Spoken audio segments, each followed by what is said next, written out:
বিজ্ঞানৰ যিটো আমাৰ বিজ্ঞানৰ যি প্ৰদৰ্শনী আছে তাৰ বাবে আমি এয়া প্ৰজেক্ট বনাইছোঁ। আমি ইয়াৰ ধাৰণাটো লৈছোঁ যে বৰ্তমান যুগত কল কাৰখানাৰ পৰা বহুত পানী প্ৰদূষণ হৈছে, যাৰ বাবে আমি পানী ব্যৱহাৰ কৰাত বহুত অসুবিধা হৈছে, পানীৰ নাটনি হৈছে। তাৰ বাবে যিখিনি ফেক্টৰীৰ পৰা যিখিনি পানী ওলায় তাতো বহু পৰিমাণৰ বেয়া বস্তু থাকে, যেনেকৈ এচিড কিবাকিবি। গতিকে সেয়া যাতে আমি পুনৰ ব্যৱহাৰযোগ্য কৰিব পাৰোঁ তাৰ বাবে আমি এইটো বনাইছোঁ। কল কাৰখানাৰ পৰা পানী ওলাই ইয়াৰ পৰা গৈ ইয়াত ফিল্টাৰিং হৈ লাহে লাহে ইয়াত গৈ টোপালভাৱে ইয়াত ভাল পানীখিনি পৰিব আৰু ভাল পানীখিনি পৰাৰ পাছত ইয়াৰ পৰা পানী গৈ খেতিপথাৰত পৰিব, যাতে খেতি কৰিবলৈ মানুহৰ সুবিধা হয়। আৰু এইটো কৃষিৰ বাবে আমি কৃষকৰ বাবে প্ৰধানকৈ এইটো বনাইছোঁ বুলি। বিদ্যালয়ত বিজ্ঞান আৰ্হিব আৰু বিজ্ঞান প্ৰকল্প আৰু বিজ্ঞানৰ যিখিনি আমাৰ আছে সেই সকলোখিনিৰ মাজত আমি এটি অনুষ্ঠান আয়োজন কৰোঁ। এইবাৰো আমি আয়োজন কৰিছোঁ আৰু আমাৰ বিদ্যালয়ৰ পৰা প্ৰতি বছৰে আমি ৰাজ্যিক শিশু বিজ্ঞান যি অনুষ্ঠিত কৰা হয় সেই অনুষ্ঠানলৈ আমাৰ বিদ্যালয়ৰ পৰা অংশগ্ৰহণ কৰে প্ৰতি বছৰে। আৰু আমাৰ বিদ্যালয়ত সামাজিক সাংস্কৃতিকভাৱে আমি প্ৰতিটো অনুষ্ঠান আয়োজন কৰি আহিছোঁ।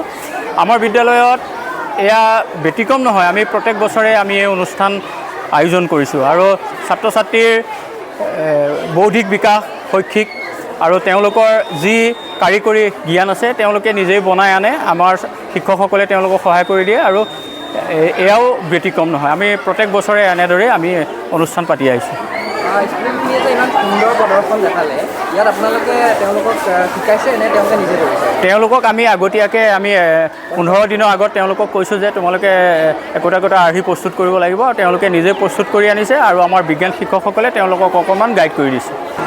নমস্কাৰ, যাদৱ গোস্বামী জাতীয় বিদ্যালয়ৰ আজি এই বিজ্ঞান মেলাত মই নিজে উপস্থিত থাকি পেলাই ধন্য মানিছোঁ। এই বিদ্যালয়ৰ প্ৰায় 25টা মানে মডেল ইয়াত প্ৰদৰ্শন কৰা হৈছে। প্ৰতিটো মডেলেই এটা পৃথক মাত্ৰা প্ৰদান কৰিছে। প্ৰত্যেকটো মডেলে আমাৰ এটা চিন্তাৰ খোৰাক জগাইছে। মই প্ৰতিগৰাকী ছাত্ৰ ছাত্ৰীক মানে ধন্যবাদ জনাইছোঁ, তেওঁলোকৰ চিন্তাক মই প্ৰশংসা কৰিছোঁ।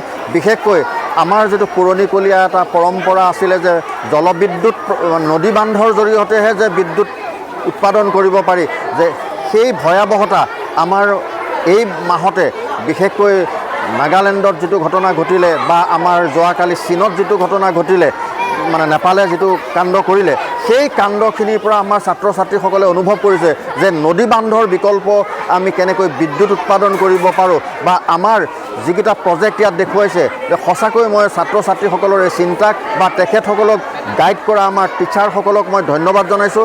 আৰু বিজ্ঞানৰ যিটো মানসিকতা, যে আমাৰ মডেলৰ জৰিয়তে তেওঁলোকে এটা কথা উপস্থাপন কৰিব বিচাৰিছে যে আমি বিজ্ঞান পঢ়িব লাগিব, বিজ্ঞানৰ প্ৰতি আমি ধাবিত হ'ব লাগিব, তেতিয়াহে যে আমি আগবাঢ়িব পাৰিম, সেই চিন্তাটো আজি এই বিদ্যালয়খনত মই ছাত্ৰ ছাত্ৰীৰ মাজত দেখা পাইছোঁ।